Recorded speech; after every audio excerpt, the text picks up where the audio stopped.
Cholet va dire ici. Je vais seulement mettre à 1 et puis on y va rapidement. C'est ça que je ferai aujourd'hui. J'essaierai avec vous, j'aimais, et puis nous commentons, nous évoluons, j'aimais, et puis nous commentons, nous évoluons. Je commence par le révers. Donc, au lieu de commencer par le dessus, je commence par le révers. Suivons un peu ce que l'abbé Cholet dit ici, et puis je reviens rapidement.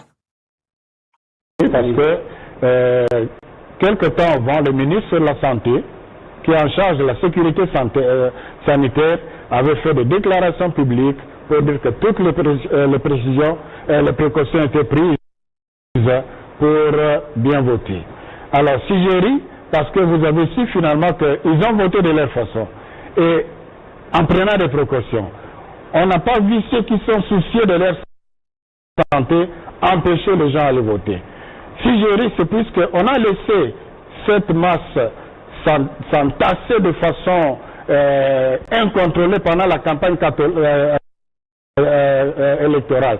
Si je ris, parce que si on avait voté le 23, ce peuple allait voter. C'est le 26 qu'on a trouvé que ce peuple devenait dangereux. Qu'est-ce qui s'est passé entre le 23 décembre et le 26 décembre, la date a été prise pour que Ebola devienne brusquement dangereux. Vous devez quand même répondre à ça vous-même. C'est ça, non, moi j'ai ri. Vous posez tout simplement des questions. Donc, le risque de propagation autour d'une machine, et le risque, il était là, il est évident. Non, non, je ne minimise pas le risque de la propagation de l'Ebola. Non, non, parce que ça, c'est aussi l'autre extrême à éviter. Oui, l'Ebola est là. L'Ebola de la contamination est là. Alors voilà, c'est non, non, c'est question de prendre des précautions. D'ailleurs, ils l'ont démontré, ceux qui ont voté de façon, bon, disons, artisanale. Non, on peut tirer beaucoup de leçons. Moi, je dirais même loin que pour les élections locales, si on a adapté notre... Alors, on peut utiliser le détergent, on peut utiliser l'eau, c'est déjà assez suffisant. Pourquoi pas? Qu'est-ce que coûte un gant aujourd'hui? Pourquoi ne pas voter avec le gant? Voilà. Ici, c'est méchant des Cholet qui dit que nous devons aller aux élections. Même si Ebola est là, il y a des précautions qu'on peut prendre. On peut m'acheter des gants aux gens. Boyo Kibino, je ne vais pas trop commenter. Parce que je vais quand même faire réfléchir les gens. Parce qu'il est passé sur Top Congo, aujourd'hui ou hier, je ne sais pas. Il a dit que non, il y a la guerre, il y a Ebola, tout ça, il n'y a pas moyen d'aller au référendum. Il a dit ça hier. La seule question que je me pose, Dieu ne dort pas. Nous sommes en train, j'ai fait mes recherches, je mets toutes ces vidéos, je vois ce qu'il dit. Il a dit beaucoup de bêtises inutiles que vous n'avez pas l'idée. Si je vais faire cette émission avec vous, en mettant tout ce qu'il a dit pour le recadrer, nous ferons 2 mois. Je suis toujours assis ici en train d'expliquer toutes les bêtises de ce papa ici, inutiles de la très mauvaise qualité. En ce temps-là, il nous disait que même s'il y avait l'Ebola, ce n'était pas un problème. On pouvait se prendre des précautions. Il disait les détergents. Il fallait aussi une possibilité de mettre même les gants, mais que les gens aillent voter.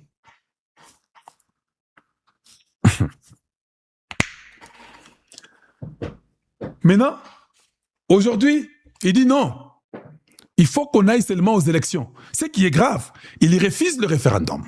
Je vais vous mettre. Il dit non, le référendum, non. Tu sais qu'il doit garder sa parole qu'il nous avait promis, qu'il ne mette pas les référendums.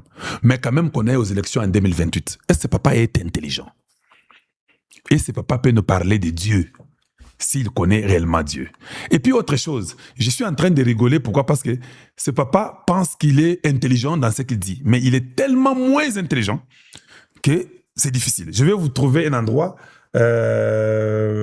où ce papa parle que nous puissions aller aux élections ou que nous puissions faire quelque chose d'autre. Je vais vous mettre exactement là où il a dit ça et puis je vais vous revenir dans un instant.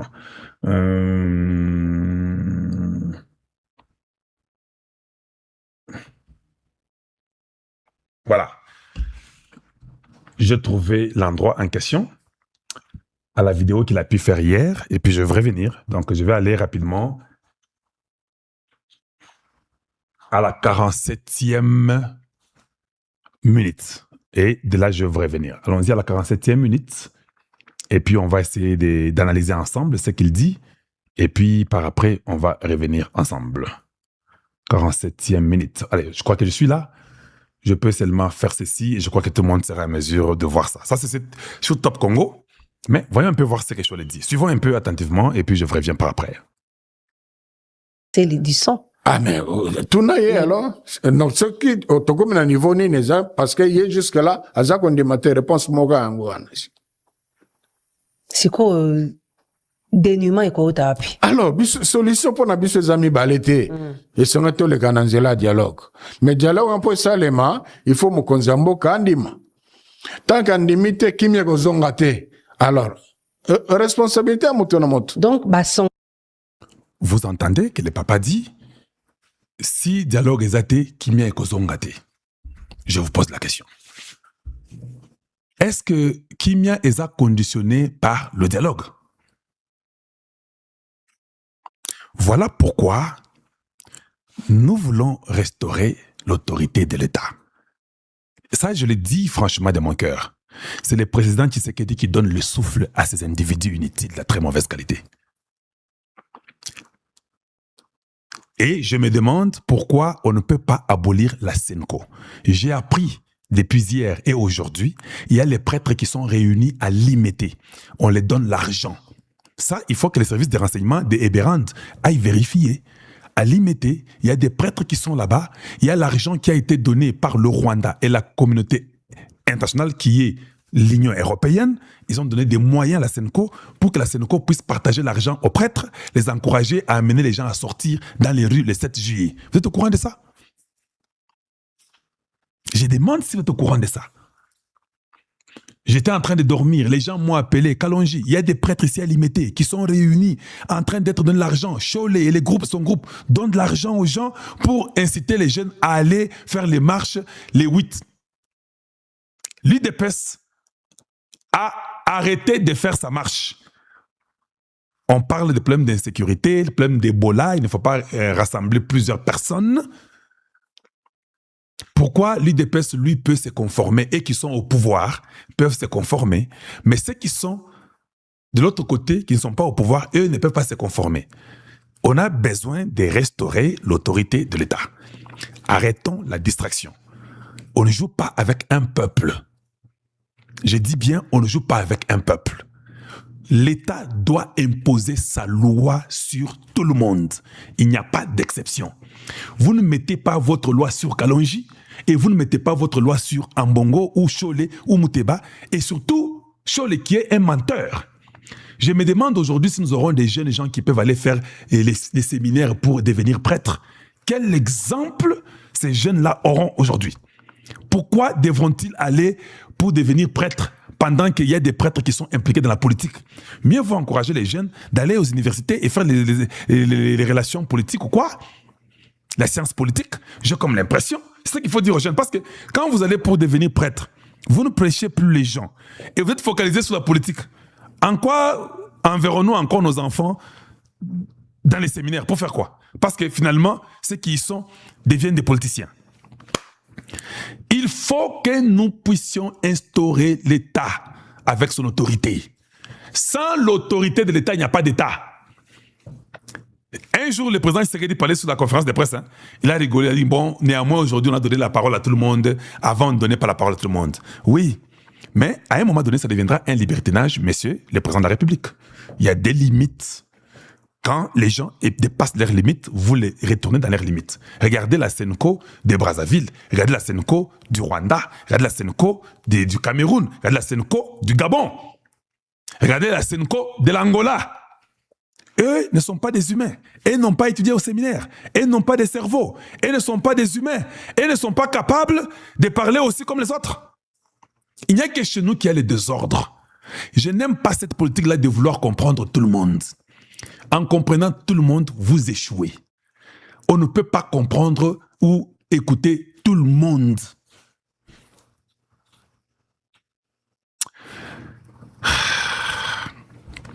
Donc, il est clair.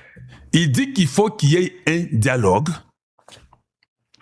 Et il dit pour ce dialogue-là, selon lui, c'est pour qu'il y ait la paix. Est-ce qu'on ne peut pas l'appeler pour l'interroger un peu? Expliquez-nous, Cholet. Quand tu dis qu'il n'y aura pas la paix sans dialogue, qu'est-ce que tu veux dire? Juste pour l'appeler, l'écouter, c'est un problème. C'est pas un problème. Vous devez l'appeler. On avait appelé un jour Ambongo. On l'a écouté, non?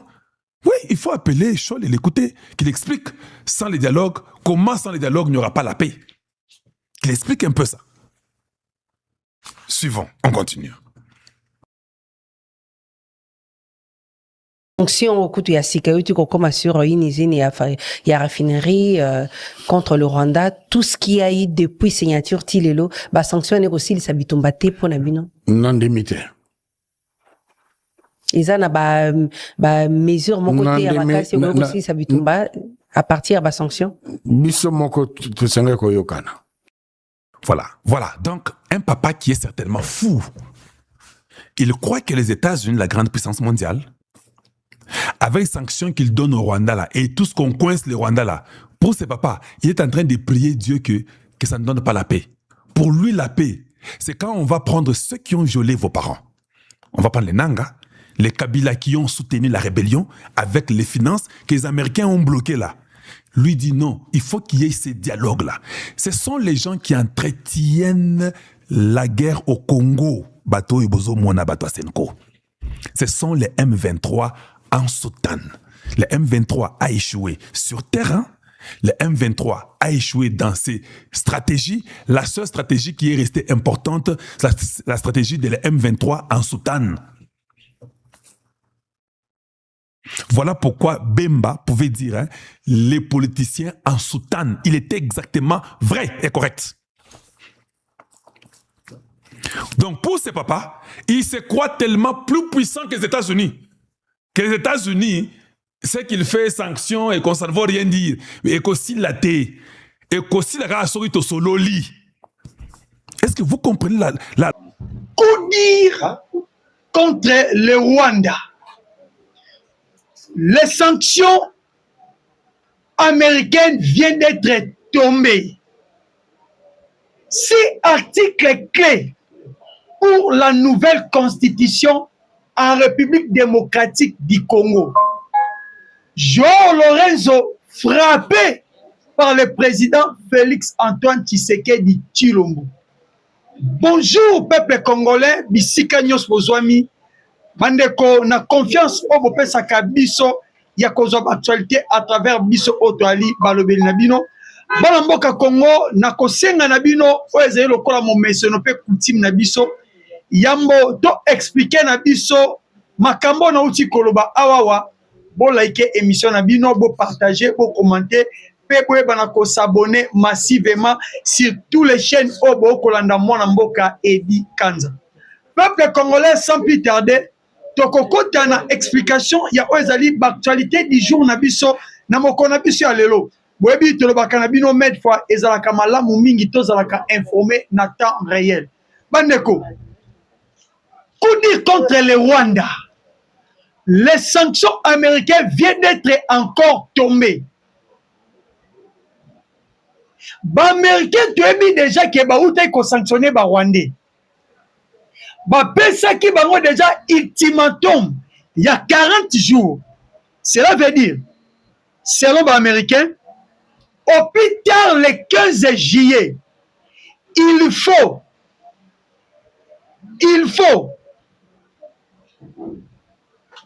tous les militaires rwandais au basé dans la 4 République démocratique du Congo, babima ba quitter le sol congolais. Mais Yamboto Kota Toto Koma, le 15 juillet, peuple congolais, makambo ya somo aux États-Unis, alobeli ba Rwandais, nanzela ba sanction. Restez toujours branchés. Je vais vous expliquer. Ba makambo nini o yankele aux États-Unis alobi na bango. États-Unis bandaki na nous ko sanctionner RDF. Aïe a sanctionné l'autorité rwandaise. Aïe a sanctionné M. Paul Kagame et sa famille. Aïe a bêti l'autorité M23. Obazara qui va chef de renseignement. Ozu colonel Nzenze. Oza chef de renseignement na kati ya M23. Ozu Moko. Si je ne me trompe pas, Munganga. Oza chef de renseignement par Rwandais. Si les noms se compliquent, Mais, chef de renseignement RDF a sanctionné par les Américains. Et aujourd'hui, maintenant, Rwanda a continué comme ça la tétitesse naïe. Yakobi Misabasoda na 4 pays démocratique du Congo, tandis que Marco Rubio ici à Lobaki. Attendons voir le 15 juillet. Au-delà le 15 juillet, Tokoyeba Nini Koya. Mais si le peuple congolais, chose vraie et chose sire. Pendant que Rwanda a sa tétitesse naïe, les États-Unis d'Amérique ont dit qu'ils sont moulés à sanction. Webi États-Unis d'Amérique a penza Rwanda tenanzela manduki. Mais a utilisé des armes pour la sa République à M. Paul Kagame. Armes liboso alobaki n'a frappé Rwanda d'une manière économique. Deuxième chose alobaki donc on frappait Rwanda dans une diplomatie. Yamboto le canavites mususu. Or que un sénateur américain a yaki une proposition. Il y a DRC Stability, donc stabilisation en République démocratique du Congo pour protéger leurs intérêts qui se trouvent précisément au sein de notre pays. Parce que la RDC et les États-Unis ont signé un accord bilatéral, un accord, il y a développement, un accord moko ya malamu pour nous développer, surtout Ming République démocratique du Congo, auto pays, auto zanacé. Et alors, peuple congolais, États-Unis s'est décidé à travers Massad Boulos, ainsi que J.D. Vance, le vice-président américain. Balobaki clair, Oyo akosimba République démocratique du Congo, cela veut dire asimbi pebiso. Et directement toko rekilete, toko yamba la moko ko frappé. Ah oui? Likez votre émission, commentez, partagez et abonnez-vous massivement. Bandeko, États-Unis hier a se décidé. Restez toujours branchés. Pendant que nous makambo yo bandeko, n'a ko expliquer bino hypocrisie on a retrouvé. Précisément la carte du Conseil de sécurité des Nations Unies. Hypocrisie moi ezawana. Botika toujours la carte émission. N'a ko expliquer bino hypocrisie mais tout maintenant ezaya sanction américaine. États-Unis ont acquis sanction té. Mais to surtout qui kaka lobby. Société à raffinerie.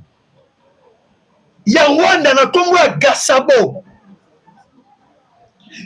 Gasabo Gold Mining. Hier, et outil kozo maman na frappe et pas américain. Babeti kaka Gasabo te, na deux directeurs généraux ya Gasabo. Y compris 4 sociétés affiliées. Dans les deux têtes, mais la société à Paul Kagame. Bandeko, Natango Tozali, Kagame Aleli.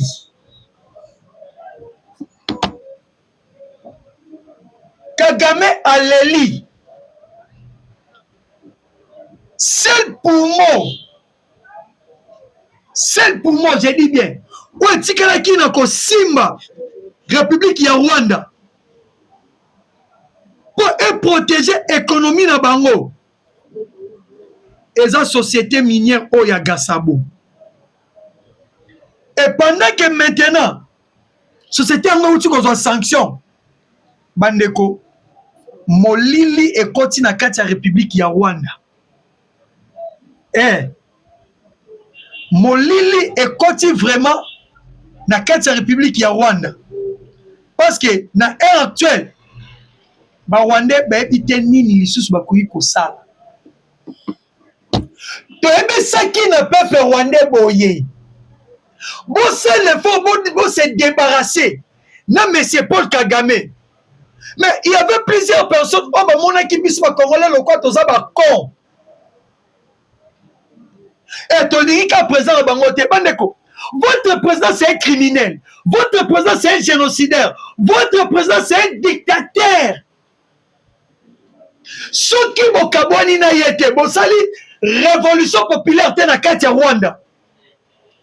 Rwanda est kokoma par terre. Yango Bandeko ba Congolais na félicité la dame porte-parole. Il y a un mouvement démocratique moko pour la libération à Rwanda. Précisément à Washington a communiqué à Outi Kosala. Alors, tu continues déjà dans le terrain. Il y a qu'à combattre Paul Kagame pour allonger la carte à Rwanda. Pour Rwanda est comme un pays démocratique. Pays qui respecte la loi internationale.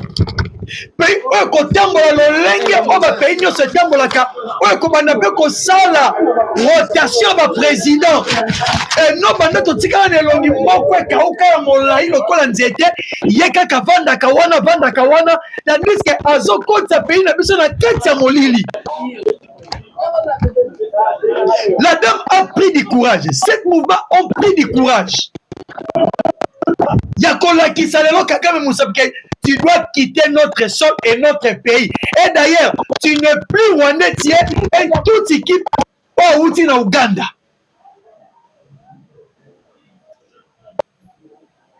Le directeur général Wana Betami.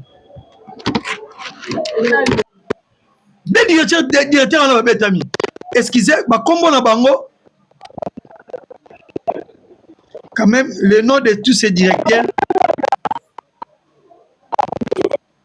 m'ont échappé. Mais, et mon âme.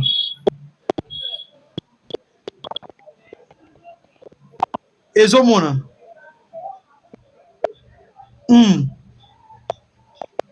Yoka, après les sanctions qui ont visé la raffinerie rwandaise Gasabo Gold, raffinerie LTD, le frère de Mouyimvoa se sont directement retirés des 3 villages au littoral du lac Albert. Peuple congolais, voilà. Dans le viseur de Washington, Yangoyo, la raffinerie Gasabo Gold Raffinerie LTD, basée à Kigali, accusée d'avoir servi de plaque tournante pour l'écoulement de l'or extrait dans les zones sous contrôle par l'AFC au sud et au nord Kivu.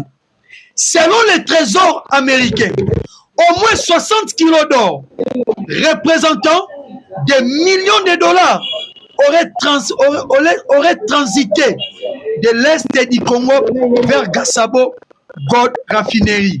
Au début de l'année 2026, sous escorte des forces de défense rwandaises, donc en sigle RDF, Yoka, M.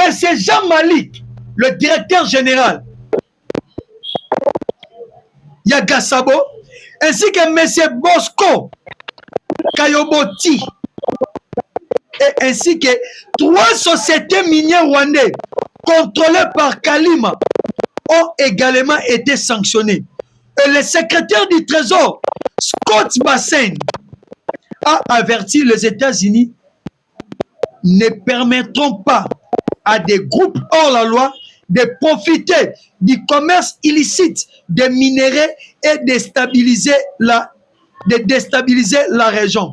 Paul Kagame a vite fait une réunion secrète avec les responsables de Gasabo Gold Raffinerie pour les instruire. Peuple congolais, likez d'abord, commentez d'abord votre émission. Les sanctions contre société au Gasabo Gold Raffinerie, Monsieur Bosco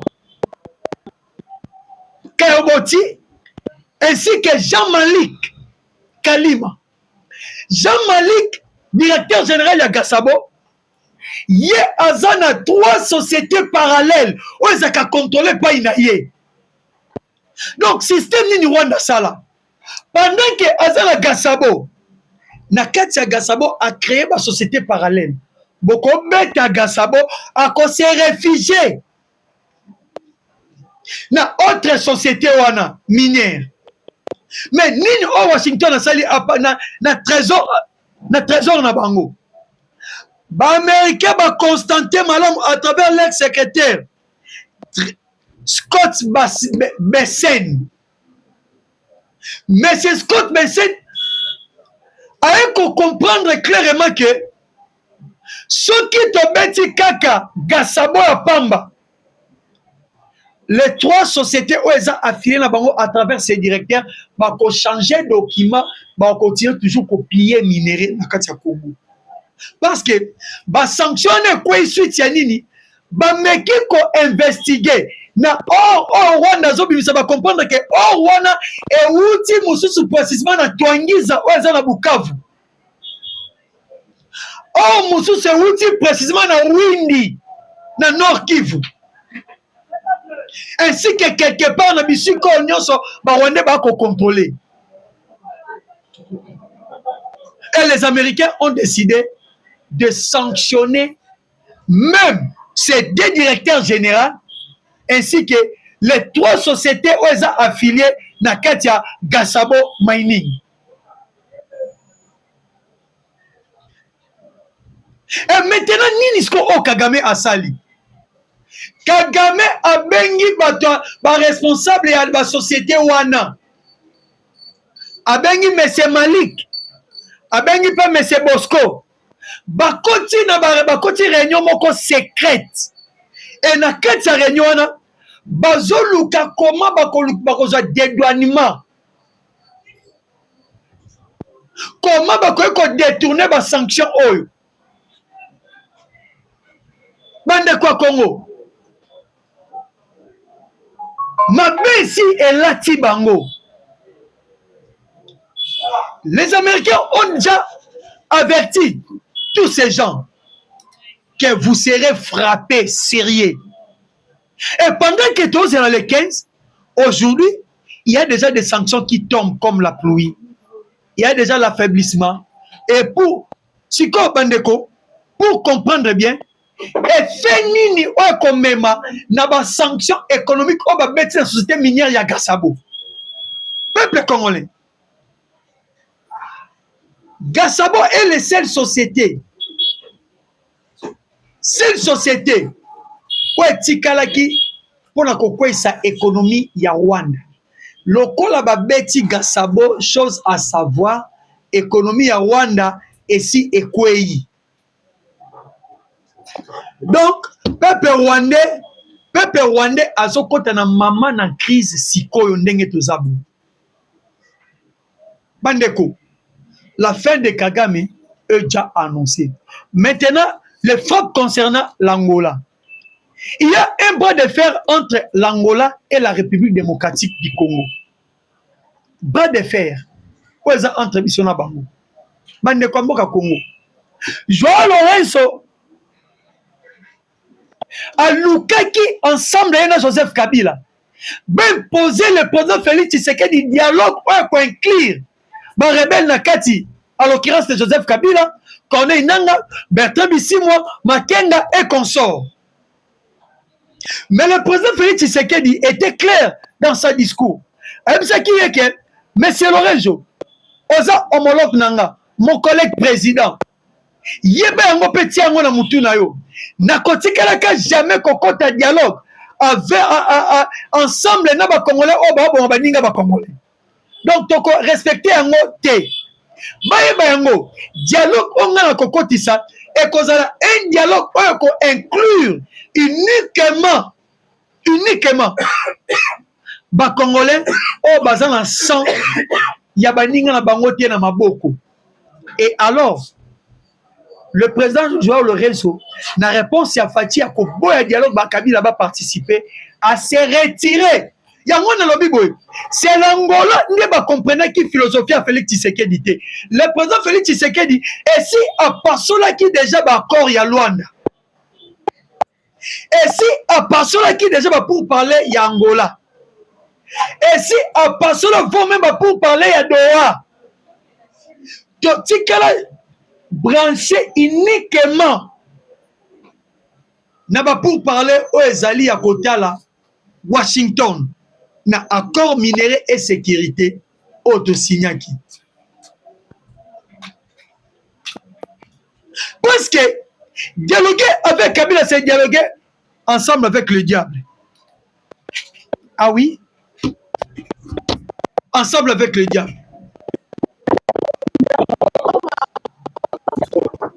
Et maintenant, nous ne savons pas comprendre. Bandeko.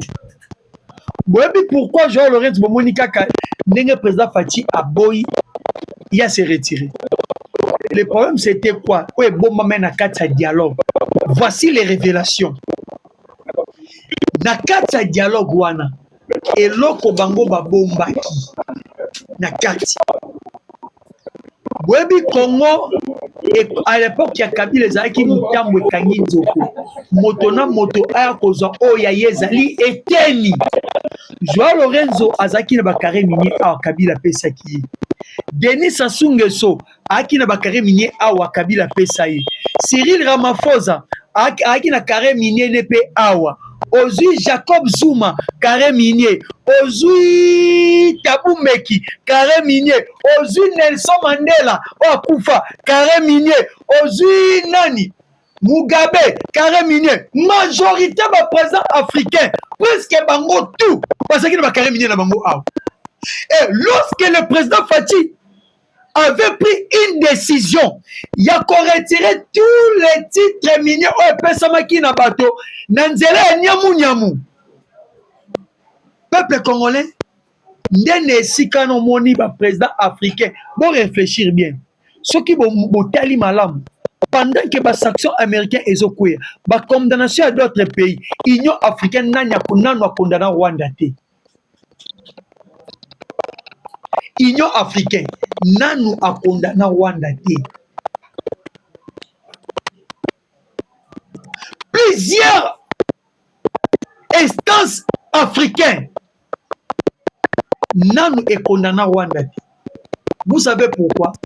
C'est parce que leurs intérêts qui s'y trouvaient en République démocratique du Congo, le président Félix Antoine Tshisekedi avait dit non, non, non, Namakambo et Teli Mabe na Katsambo Kalanga, surtout, Yakoya piller Yango. Et les Américains ont suivi la même logique. La première partie, Betty Izinya Gassabo. Parce que Izinya Gassabo comprendre que oh wane utaka précisément la quête de la République démocratique du Congo. Et Bandeko.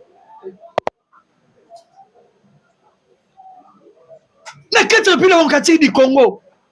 Et que devons-nous faire maintenant? Si l'Angola se retire, elle se retire naïe. Et tel biso nani. Angola ça servira qu'à pétrole na biso awa na mwanda awa. Vu que toujours retiré ben terrain na biso nzamba paya. Yango moni ba yini biso mais bandeko. Seul avec Dieu, c'est la majorité.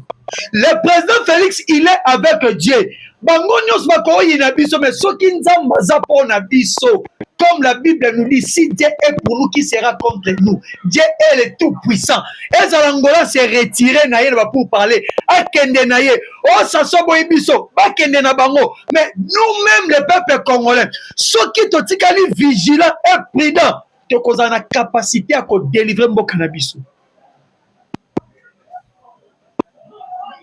Et vous avez le connaissance de bango passi. Likez votre émission, partagez. Et là, quand ça va passer, ça soumis. Nengeto s'est décidé il y a qu'à changer constitution à la République démocratique du Congo. En changeant la constitution à la République démocratique du Congo, c'est de délivrer la République démocratique du Congo.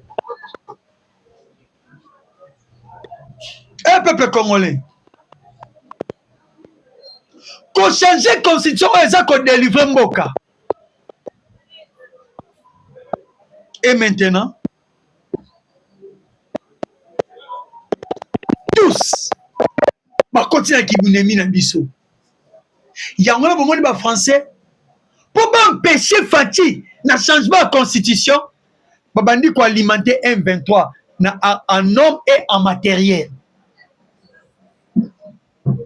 France a yebi bien. Mais nous qui avons fait ça, Rwanda qu'on s'est retrouvé le maboko à M23. Mais après si France a yebi bien. Les militaires ont été dans Rwanda et qu'on s'est retrouvé dans la 4 République démocratique du Congo. Mais à Tindi Bango. Et lorsque nous disons que la France combat na côté de M23, bazo wangana, ma compédé azo wangana.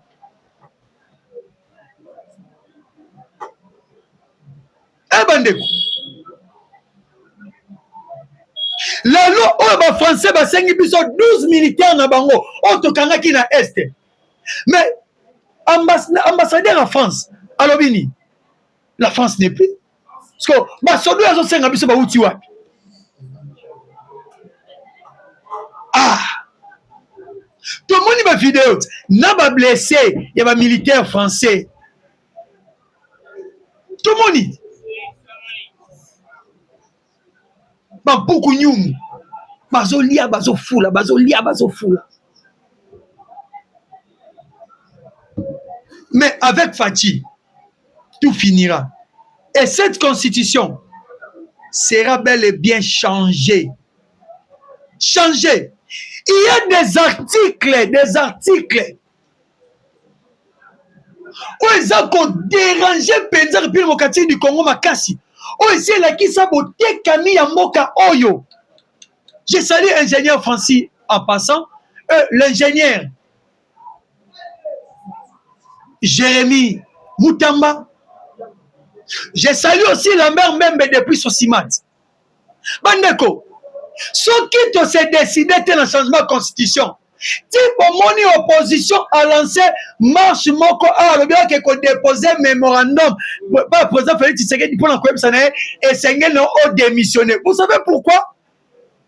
Ils ont compris que sur le plan militaire, ils ont échoué.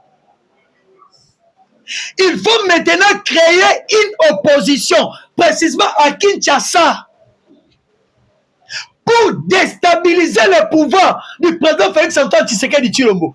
Pourquoi le président Félix Tshisekedi Tshilombo peut démissionner? A violé nini na kati ya constitution bo senge démission. A teki nini na kati ya mboko bo senge démission. Hein? A teki nini? Kabila a pesi mbongo yoka. Kabila tie mbongo ebele na disposition ya bashole. Bonzi koyoka arrestation ya mwasa Jean-Marc Kabund. Bakangi mpona nini? La dame wana abande kokabula $60 à chacun. Et pas bana moto pona ko grimasaka batu koluka comment ko instabiliser Kinshasa. Mais babengi ye bayoki ye awangani mwana mwasi yango. Mais justice alobi boy no kela bino mbangu te owangani me ba preuve eza to kobengo liso kozonga na minute bazong seki na ndaku na ye.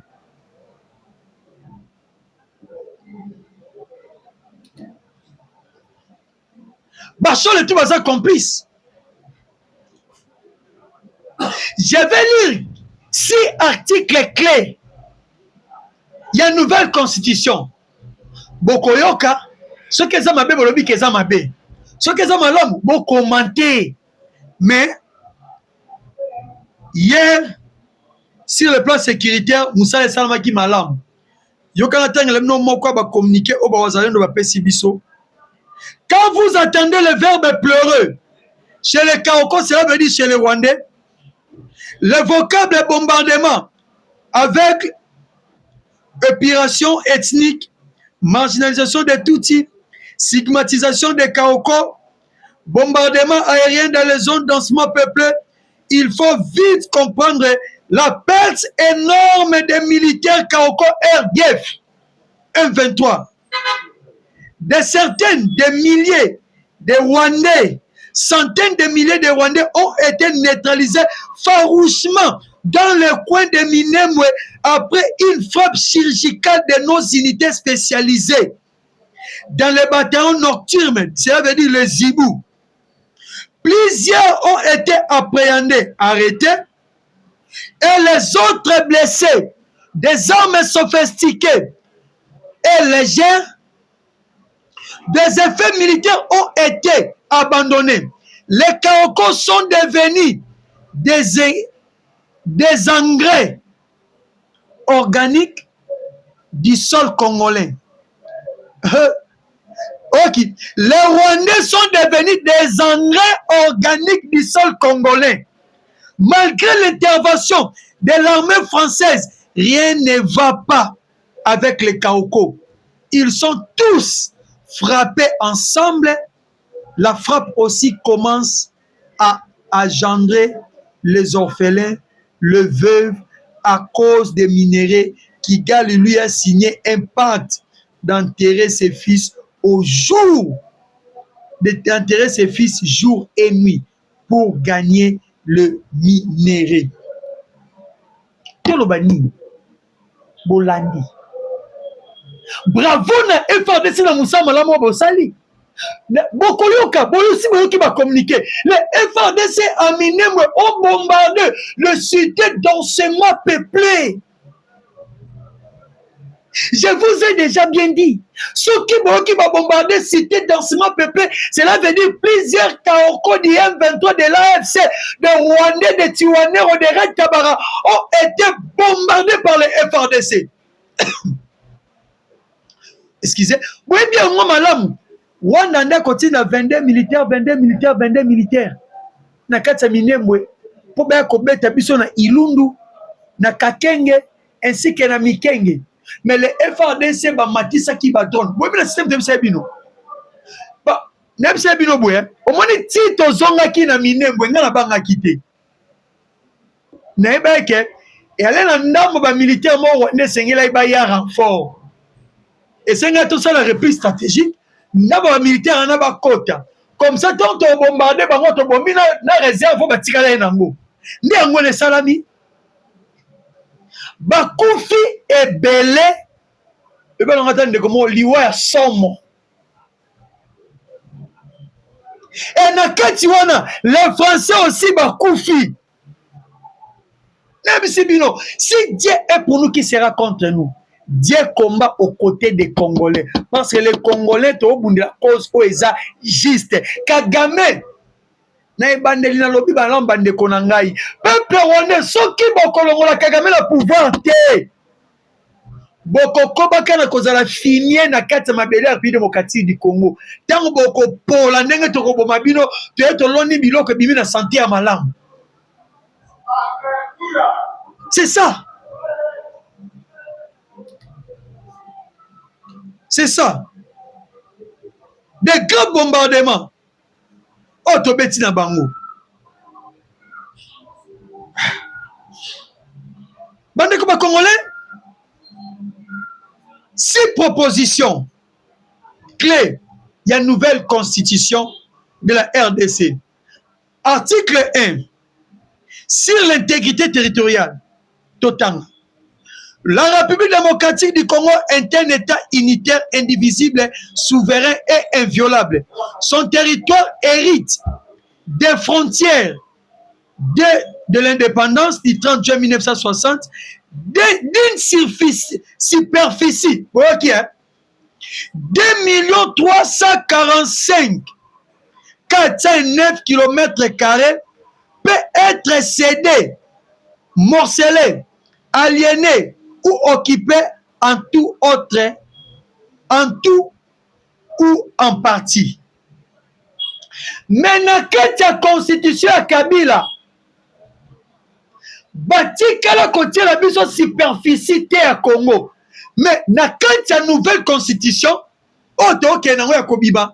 le 6 articles clés, on entend ya liboso ezan ba respecter nanu kokoma ma limite ya mabele na biso na kati ya loi fondamentale ou eza constitution. Toleki article 2. sur les conditions de l'éligibilité à la présidence de la République. Le président de la République doit être nationaliste congolais d'origine, né d'un père et d'une mère congolais, ça veut dire des pères et des mères, n'avoir jamais renoncé à sa nationalité congolaise et jouir exclusivement de cette nationalité. Boyoki, likez, commentez, partagez. 3. Sur l'interdiction de toute attaque contre le territoire, toute tentative de sécession, d'occupation, de sécession, d'annexion ou de remise d'une partie du territoire national à une puissance étrangère, à un groupe armé ou à une organisation hostile constitue un acte de haute trahison. Vous comprenez? Et non, la République démocratique du Congo peut céder sa souveraineté pour l'unité africaine. Oh, exacté. Article on a yango va modifier na 3 awa. Yango va modifier na bandelango yoka. Sur l'interdiction de toute attaque contre le territoire, toute tentative de sécession, d'occupation, de sécession, d'annexion ou de remise d'une partie du territoire national à une puissance étrangère, à un groupe d'armées ou une organisation hostile constitue un acte de haute trahison. Ce qui président Meki Kwana Biloko Wana. Siboyoki. Article 4. C'est l'exclusion des rebelles et de leurs complices. Nul ne peut accéder à une fonction publique, qu'elle soit élective, nommée, militaire, liée à la sécurité ou judiciaire. S'il est définitivement reconnu coupable de rébellion, d'insurrection, de collision avec l'ennemi, de complicité avec un groupe armé ou d'atteinte grave à la sécurité de l'État, ce monsieur ne peut jamais accéder, voire même il y a comme directeur général d'une société congolaise, voire même il y a cause à la députée, voire même il y a cause à la chef du quartier, à qui ce qui m'occupe. Moto nyonso a participé dans un mouvement rebelle, soit un mouvement insurrectionnel.